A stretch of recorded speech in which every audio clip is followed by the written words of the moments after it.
Selamat pagi anak-anak Tunas Muda, sehat selalu ya. Tetap semangat, tetap jangan lesu dengan situasi yang kadang-kadang masih terus mengganggu kita dengan situasi yang Omikron lagi kenceng-kencengnya juga ya di kota Bandung ini ya. Dan oleh karena itu kita akan sama-sama belajar meskipun kali ini lewat YouTube, nggak apa-apa ya, tapi kita tetap belajar sama-sama dan nanti minta tolong kalian komen apa yang didapat dari pelajaran hari ini, komen di bawah video YouTube-nya ya, supaya kita bisa sama-sama melihat apa yang teman-teman semua dapat. Oke? Nah, kita akan sama-sama berdoa sebelum kita mulai pelajaran kita pagi hari ini. Yuk. Bapak, kami ucap syukur ya Tuhan kalau hari ini kami semua bisa kembali bersama-sama belajar mengenai firman Tuhan dalam seri pelajaran murid Tunas Muda ya Tuhan. Roh Kudus bekerja, Roh Kudus menyertai kita semua supaya kami semua bisa belajar sama-sama apa yang harus kami lakukan sebagai seorang murid Kristus. Terima kasih Bapak, kami serahkan waktu ini ke dalam tangan Tuhan. Di dalam nama Tuhan Yesus kami berdoa dan ucap syukur. Amin. Oke, kita akan mulai ya pelajaran kita hari ini, melakukan tugas sebagai murid. Melakukan tugas sebagai murid ya. Kita sudah masuk pelajaran seri ke-6 gitu ya, dalam tema besar murid Kristus itu menyangkal dirinya. Nah, kita sudah belajar bagaimana seorang murid Kristus menyangkal dirinya itu, dia siap menyangkal diri, tidak terikat harta, punya tujuan yang jelas, konsep tentang harta, siap menjaga kekudusan hidup. Saya tidak mau sombong lagi, saya percaya dan siap menderita. Dan hari ini kita akan belajar bagaimana kita melakukan tugas sebagai seorang murid Kristus. Ya, pelajaran ke-6. Jadi terus berseri. Teman-teman semua ingat-ingat nih bagaimana paket komplit nanti murid Kristus ini menyangkal dirinya, gitu ya. Nah, konteks pelajaran kita dalam 2 Timotius 4 ayat 1-8 itu berupa latar belakangnya itu nasihat Rasul Paulus, seorang rasul senior besar yang ingin memberikan nasihat kepada penerusnya Timotius ya. Dan nasihat ini juga firman Tuhan juga mengajarkan kepada kita apa sih kita sebagai Timotius muda, Timotius modern ya, apa yang kita bisa terima hari ini sebagai pelajaran tugas kita sebagai seorang murid. Nah, kita lihat sama-sama latar belakangnya itu dalam 2 Timotius 4 ayat 1-8 ya. Teman-teman semua perhatikan sama-sama pembacaan firman Tuhan ini supaya Roh Kudus bekerja buat kita semua ya. Di hadapan Allah dan Kristus Yesus yang akan menghakimi orang yang hidup dan yang mati, Paulus berpesan kepada Timotius, sungguh-sungguh Timotius, demi penyataannya dan demi kerajaannya. Apa itu pesannya? Beritakanlah firman, siap sedialah baik atau tidak baik waktunya. Nyatakanlah apa yang salah, tegurlah dan nasihatilah dengan segala kesabaran dan pengajaran. Kenapa? Karena akan datang waktunya orang tidak dapat lagi menerima ajaran sehat, tapi mereka mengumpulkan guru-guru menurut kehendaknya untuk memuaskan keinginan telinganya. Mereka akan memalingkan telinganya dari kebenaran dan membukanya bagi dongeng. Ya, tetapi kuasailah dirimu dalam segala hal. Sabarlah menderita, lakukan pekerjaan pemberita Injil dan tunaikanlah tugas pelayananmu. Mengenai diriku, Paulus, darahku sudah mulai dicurahkan sebagai persembahan dan saat kematianku sudah dekat. Aku telah mengakhiri pertandingan yang baik, aku telah mencapai garis akhir, dan aku telah memelihara iman. Sekarang telah tersedia bagiku mahkota kebenaran yang akan dikaruniakan kepadaku oleh Tuhan, Hakim yang adil pada harinya. Tetapi bukan hanya kepada Paulus saja, melainkan juga kepada semua orang yang merindukan kedatangannya. Inilah konteks pelajaran kita pada pagi hari ini. Bagaimana Paulus menasihati Timotius bahwa tunaikan tugas pelayananmu, lakukanlah pekerjaan pemberita Injil.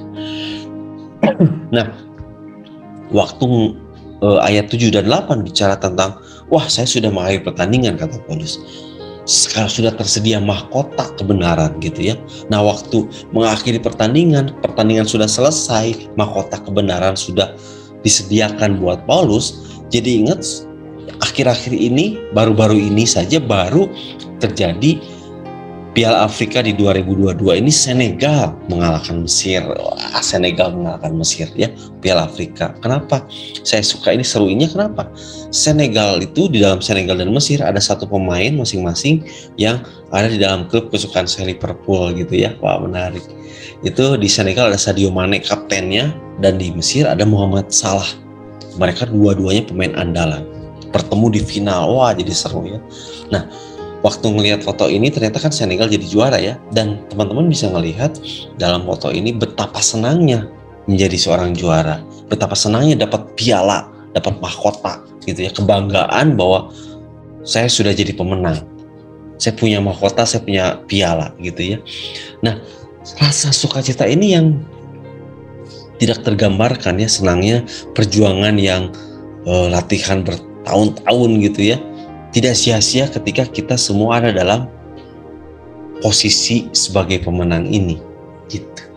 Nah, ini yang mau saya sampaikan buat teman-teman semua. Jadi juara itu tuh enak gitu ya, jadi champion itu enak, ada kebanggaan, ada kesenangan dan sukacita. Ini jadi juara di dunia. Apalagi Paulus bilang, saya sudah mempunyai mahkota kebenaran di surga nanti gitu. Wah, lebih bahagia lagi pastinya ya. Nah, bagaimana kita akan lihat sama-sama yuk. Nah, kenapa konteks pelajaran yang tadi ada penghakiman ya, ada amanat agung, ada pengajaran yang salah. Saya bagi 3 bagian seperti ini.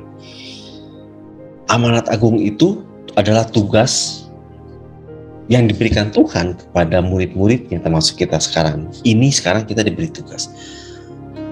Timotius diberikan tugas, lakukan pemberitaan Injil, tunaikan tugas pelayanan. Itu amanat agung. Nah, kenapa? Karena ada 2 hal. Ada penghakiman dan ada nanti pengajaran yang salah. Ya, nah, nanti kita akan lihat sama-sama. Kenapa?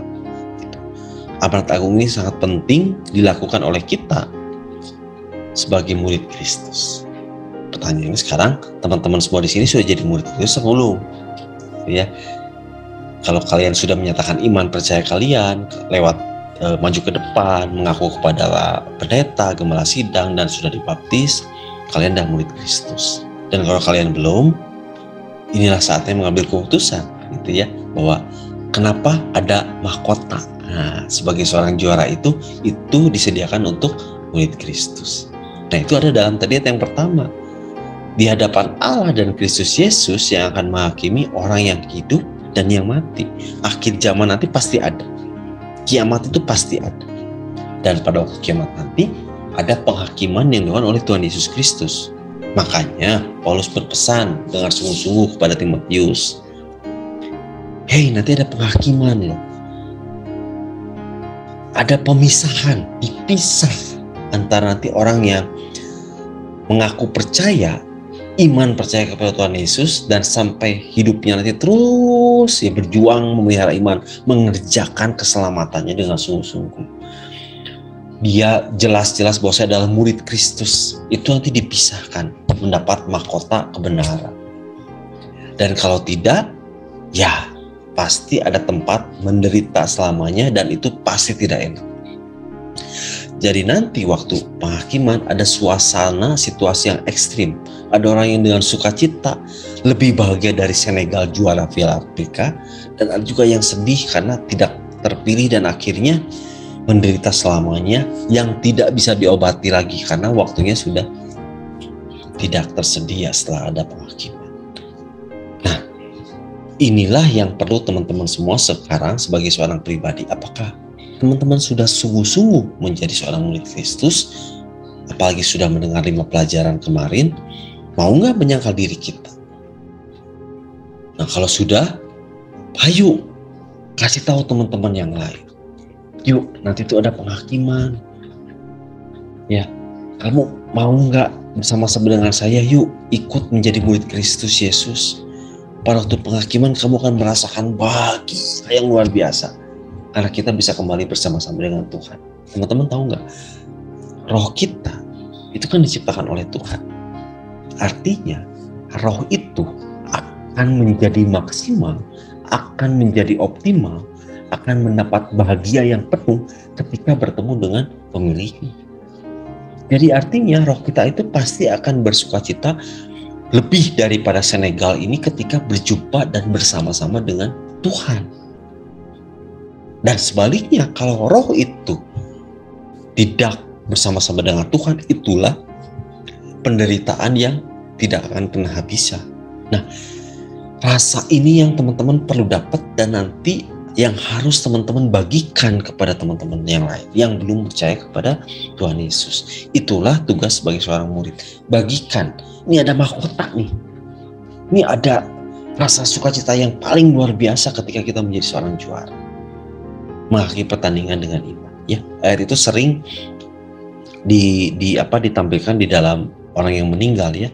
Karena ketika orang meninggal mati di dunia itu berjumpa dengan Tuhan Yesus, bukan yang sedih tapi dia bahagia dapat mahkota kebenaran. Itu ya. Nah, oleh karena itu poin penghakiman tadi, poin pemisahan tadi itulah yang harus kita lakukan sebagai tugas pemberitaan Injil amanat agung Tuhan Yesus. Ayat 2 bicara beritakanlah firman.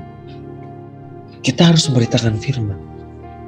Siap sedia baik atau tidak baik waktunya. Nyatakanlah apa yang salah. Tegurlah dan nasihatilah dengan segala kesabaran dan pengajaran. Jadi teman-teman sekarang sudah punya tugas lagi yang mungkin gak enak buat anak-anak muda ya. Aduh, harus siap sedia baik atau tidak baik waktunya. Lagi malas, saya gak bisa. Saya masih malu, kadang-kadang saya masih berbuat salah juga. Mau ngasih tau teman yang nyontek, saya juga masih nyontek. Nah, sekarang sudah berbeda. Teman-teman semua adalah murid Kristus yang nanti akan mendapatkan mahkota kebenaran, yang dapat sukacita yang luar biasa. Sekarang yuk kita itu mau memberitakan firman. Kita sendiri juga belajar menjadi pelaku firman. Pelaku firman, memberitakan firman. Menyatakan apa yang salah ketika lihat teman kita nyontek. Jangan nyontek. Salah itu, berani. Aduh, saya gak enak lah itu teman saya lah, nanti saya dimarahin, nanti saya dimusuhin, nanti saya gak punya teman. Harus berani menyatakan yang salah, berani menegur dan menasihati, tapi dengan segala kesabaran ya. Jangan dengan emosi yang tidak jelas gitu ya. Dengan pengajaran kita sebagai seorang kakak gitu ya. Kakak yang mau menasihati adiknya, yuk deh jangan gitu. Jadi harus siap sedia, always on gitu ya. Kapanpun waktunya kita harus mau beritakan firman. Udah jangan nyontek lagi. Udah tinggalin semua hal yang berbuat dosa. Udah gak usah nonton video porno lagi. Udah gak usah ngebully teman-teman yang lain. Berani menasihati, berani menyatakan yang salah, berani menegur, berani menasihati teman-teman yang lain. Ya. Nah, contohnya. Kenapa sih? Kadang-kadang kan kita waktu jadi anak-anak kan pengennya main, tidur. Kenapa anak-anak ini yang di sebelah kiri dia mau berlatih ketika yang lainnya main, dia mau berlatih sepak bola. Ya, dia mau lari 3 keliling, lari 4 keliling. Push up, squat jump. Yang di sebelahnya mau tarik ke atas itu, waduh berat banget itu ngangkat badan itu ya. Tarik ke atas itu sekali mungkin bisa 2-3 kali, waduh berat banget itu. Tapi kenapa sih orang-orang ini mau menjadi berlatih keras? Kenapa? Karena dia punya tujuan, saya mau jadi juara. Nah, teman-teman pun kenapa sih nggak mau melakukan amanat agung? Kenapa sih nggak mau melakukan pemberitaan Injil? Pasti ada malas. Aduh, saya masih siapa sih? Saya masih anak kecil. Mereka juga nanti suka ngejek saya lah kalau saya ngomong yang firman Tuhan. Abaikan semua. Kita tahu tujuannya sekarang. Kita melakukan firman Tuhan, memberitakan Injil itu tidak sia-sia. Jadi nggak apa-apa, lakuin aja. Ya, guru-guru sekolah minggu, apakah mereka langsung bisa mengajar? Saya juga apakah bisa langsung mengajar? Enggak juga. Dulu waktu belajar pertama mengajar, waduh, gimana sih nggak mau ngajar sekolah minggu, susah. Sekarang ya sudah lebih bisa dikit lah, meskipun jauh dari jago tapi sudah belajar terus. Belajar aja terus, karena kenapa? Saya mau mengajar teman-teman semua. Karena tahu yang saya lakukan ini, meskipun tidak sempurna, meskipun banyak salahnya, tapi saya sudah melakukan tugas sebagai pemberita Injil. Gitu ya. Nah, teman-teman juga lakuin yang sama. Ya kadang-kadang ototnya ketarik sedikit nih kalau latihan, sakit-sakit, pegel-pegel, tapi tujuannya tahu. Tahu tujuannya, latihan lagi gitu ya. Nah terakhir ketiga nih, kenapa sih kita harus melakukan amanat agung tapi ada penghakiman? Nah sekarang itu, ini ayat ketiga, akan datang waktunya, sekarang ini sudah mulai banyak orang-orang itu tidak mau menerima ajaran yang sehat. Ya mereka nggak mau, aduh dengerin firman Tuhan males, dengerin khotbah aduh males, udah nonton film aja deh, udah liatin YouTube aja deh, udah liat TikTok aja deh. Banyak orang nggak mau nerima firman Tuhan, apalagi yang kayak begini sekarang ya. Lakukan pemberitaan Injil, beritakan firman Tuhan, tegur yang salah, nasihati. Nggak mau. Tapi mereka lebih senangnya apa? Ngumpulin, ngajarin. Tapi yang ngajarinnya, ini kalau Yusma ngajarinnya yang nggak enak-enak, nggak mau saya nggak mau dengan Ko Yus, udah off cam aja, udah tinggalin aja lah. Udah pokoknya asal absen aja lah, nyalain off cam, ditanya nggak dijawab, udah pergi aja kemana, entah tidur lagi, entah apa, terserah lah. Nggak mau gitu, karena nggak enak, didengar telinga nggak enak. Disuruh lagi, disuruh jangan ngomong kasar, disuruh jangan nyontek, disuruh, tapi kan saya butuh nilai bagus kok. Tapi kalau ada guru nggak apa-apa, nyontek dikit lagi online mah. Ini nih guru yang benar. Nah itu mereka ngumpulin guru-guru yang seneng. Seneng kalau dengerin guru-guru yang gitu. Mereka akan memalingkan telinganya dari kebenaran, membukanya bagi dongeng. Pokoknya kalau disuruh, nanti kamu adalah anak yang hebat, menurut firman Tuhan. Senengnya dengerin yang gitu-gitu doang ya. Padahal ada tugas sekarang nih sebagai seorang murid. Jadi dipilih-pilih. Saya mau dengerin, tapi yang khotbahnya ketawa-ketawa aja terus, nggak tahu isinya kemana. Kayaknya ngebodor aja gitu. Nah sekarang banyak pengajaran-pengajaran yang salah. Nah teman-teman harus tahu, teman-teman juga godaannya terima yang begitu. Dan apalagi teman-teman kalian yang belum pernah percaya Tuhan Yesus, mereka senang-senang nonton YouTube, nonton TikTok yang yang aneh-aneh lah, yang receh-receh, yang nggak jelas gitu ya. Ada mau bikin konten yang pengen viral tapi nggak baik lah, yang aneh-aneh, yang segala macem, ngapain gitu ya. Nah teman-teman harus mulai berani sekarang. Banyak yang udah, kamu jangan kesana, sia-sia, nanti kamu akan larinya ke penghakiman yang itu. Yuk kembali ikut Tuhan Yesus, menjadi murid Tuhan Yesus. Ajarin itu ya, kasihan. Jadi kalau kita lihat itu ya, kita akan digoda terus. Waktu kita tahu, ini pengajarannya yang ini kok agak nggak enak di telinga nih. Kamu sabar menderita. Gimana? Saya pengen balas Tuhan, saya kesel diginiin terus. Nah itu ada godaan, balas aja nggak apa-apa. Itu ada pengajaran-pengajaran yang mungkin hati-hati. Ya, harus ngobrol dulu sama papa, sama mama, sama guru sekolah minggu, sama pendeta. Pak, ini ada ajaran gini, salah atau enggak ya? Benar atau enggak ya? Diajarin, tanyain. Karena kita nggak tahu kan. Nah, sama contohnya nih kayak gini nih, tadi sudah di kampung kan mau berlatih pemain Senegal. Sudah jadi atlet nasional nih. Apakah mereka pasti juara? Belum tentu. Ada godaan-godaan juga kan. Udah nggak usah latihan lah. Besok juga kamu cukup lah, latihan 2 jam juga cukup lah, nggak usah 3 jam. Ada godaan-godaan yang membuat kita jadi malas untuk terus berlatih sebagai seorang juara. Nah, teman-teman akan digoda nanti. Oleh karena itu, lewat pengajaran yang salah ya, digoda lewat pengajaran-pengajaran yang salah. Sehingga mengalihkan kita dari tujuan kita menjadi seorang juara tadi. Nah, kita harus tahu nih, ini pengajaran sudah mulai tidak baik nih. Ini kok kayak, ini Kristen tapi kok ada yang aneh ya. Nah, tanyain cepat-cepat. Ada guru sekolah minggu yang hubungi aja di chat ke guru-guru, ke saya, ke siapa, ke Cilani, ke Pak Jujur, ke Ibu Lis tuh. Ini kok ada yang aneh, coba tanya, boleh kan? Kalau kita nggak ngerti, tanya sama pendeta. Jadi nanti kalian akan diarahkan terus gitu ya, supaya jangan sampai kalian terima pengajaran yang salah dan teman-teman kalian pun dapat pengajaran yang salah. Gitu ya, itu yang penting buat kita semua ya, sama-sama ya. Nah, ini hafalannya dalam Yohanes 9 ayat 4, tapi terjemahannya firman Allah yang hidup ya. Kita semua harus dengan cepat melaksanakan tugas-tugas yang telah diberikan kepada kita oleh Tuhan, oleh Allah yang mengutus Tuhan Yesus. Karena waktunya tinggal sedikit lagi sebelum malam tiba dan semua pekerjaan berakhir. Ada dua hal yang membuat malam tiba, yaitu akhir zaman, kiamat, atau kita sendiri yang mati, atau teman kita sendiri yang mati, atau orang tua kita yang mati, meninggal. Siapa yang tahu waktunya? Nggak ada yang tahu waktunya. Oleh karena itu, selagi masih ada waktu, harus berani memberitakan amanat. Ya, kita nggak pernah tahu waktunya kapan. Yuk, mau beritakan. Siap sedia waktunya. Berani menegur, berani mendorong teman-teman untuk semua mau menjadi pelaku firman, untuk mau menjadi ikut Tuhan Yesus. Nah, minta sama Tuhan. Tuhan, berikan kepada kami hati yang mengasihi sesama.